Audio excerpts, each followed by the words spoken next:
And he lived in Cambridge too? He lived right there on the south side of Cambridge. Did you have any cousins? Aunt Julia. Any cousins? Uncle Theodore didn't have any children, but Aunt Julia, that was his sister, and that was Whose his, sister? his mother. His mother's name was Louise. Aunt Julia was your mom's sister. You're right. Right. She lived in Cleveland, Yeah, huh? you're right. Up in Cleveland. Right. That's Maxine's mom. There you go. Hey. Now that's it. And Maxine and Olivia. And what's the boy's name? That's Teddy. Teddy. Theodore. That was Aunt Julia's 3 children. And Theodore is in a nursing home up at Cleveland. And Maxine lives in Cleveland. And Olivia is gone. Olivia had 3 sons. They're still living. Therese, Jimmy, and Gary. Gary. Gary Lee. Gary Lee. Gary Dean. Gary Dean. That's That's it. yeah. Uh-huh. Okay. And then Fred, he had, I don't know how many children he had. They're down around Zanesville somewhere. Fred who? Ted.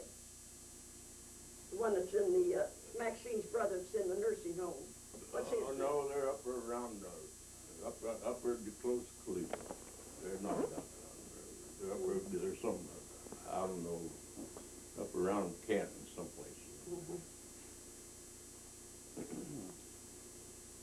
Yeah. And Aunt Julia's deceased, and so is Olivia.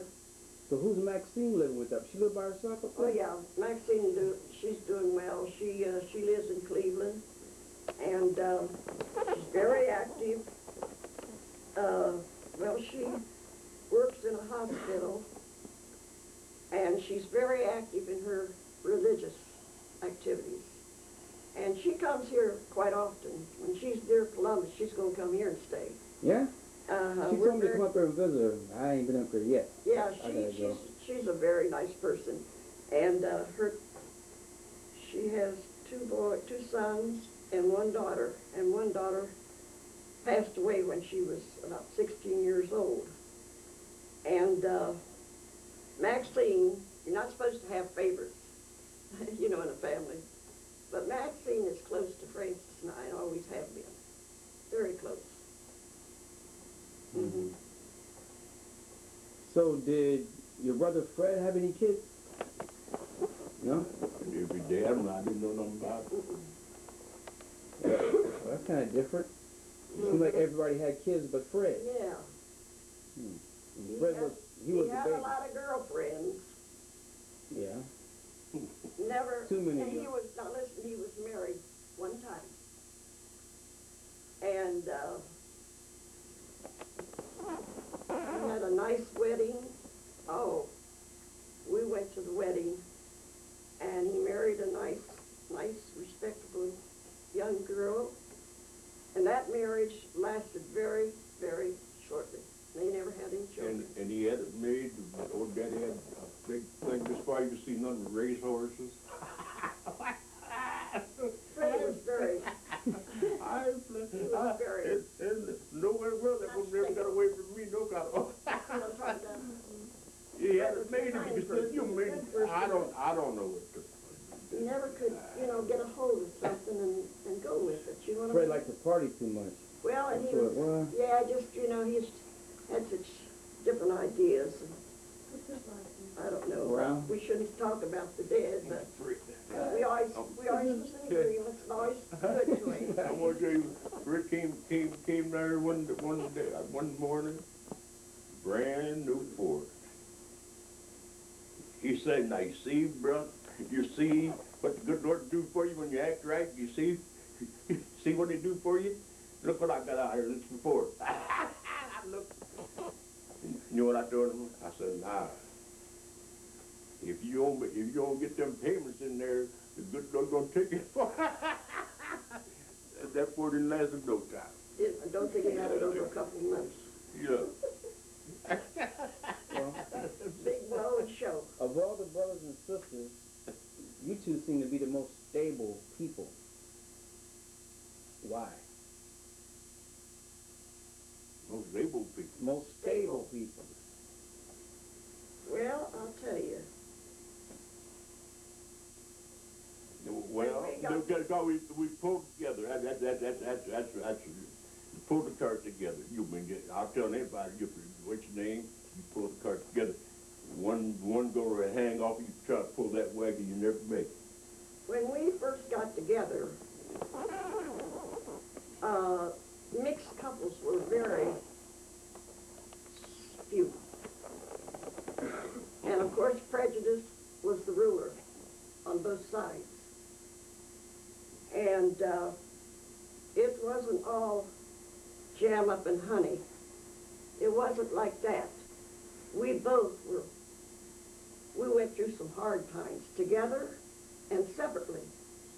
And he was persecuted on the job, and I was persecuted on the job. And it was not easy. But we had God in our life, and I've always been an active Christian, and he's always respected that. And I will always say that I couldn't have done it without some superior help, because there was times that it was bad for both of us. What do you mean? Like what happened? What time? Well, people would be nasty mouthing you, and when you tried to do any business, as soon as they found it was interracial, they would back off. See what I mean? But we both was determined to pull together, and whether they accepted it or whether they didn't accept it, well, that's up to you. And pretty soon, it wasn't just a fleeting thing, and they said that those people are for real, you know. We won their respect, whether they approved of it or not. And we pulled together, and what wasn't so pleasant, we kept it to ourselves. And now we could go anywhere in this city or any other city, walk right up to whatever we're doing, and we have their respect, even though they don't know us. You can do that, especially racially. If you show any kind of idea that you're not really for real, they'll break you down, business-wise or otherwise. He went to work at his job. They wouldn't say anything to him, but they would say nasty things behind his back, because some carrier would come to him. And I did too. Well, was it the black people or the white people doing it? Oh, it's on both sides. Like what? Like, give me an example. Well, you know, prejudice is a ugly thing. And if you don't have it, you don't really know it. See what I mean? But the minute that they see, whether it's a white man and a colored woman or a colored man and a white man, they start to judging that it's just a passing thing, see? And then they really let their prejudice overflow. But once they find out, oh, hey, looky here, this is not like it used to be. These are pretty nice people. Then you have, whether you care or not, you have won their respect. It's not just a passing thing. These were Scott. And my father lived with him for a while after your mother died, because he was about 12. And he went to live with this Scott woman. I knew her, but not that well. You mean?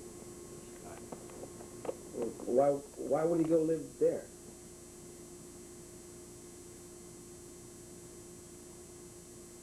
He probably didn't have no place to go.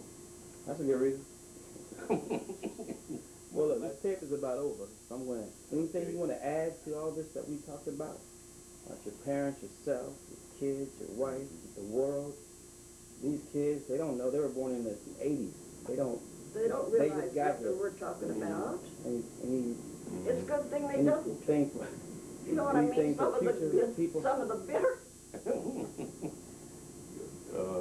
That's Scotch. I don't know.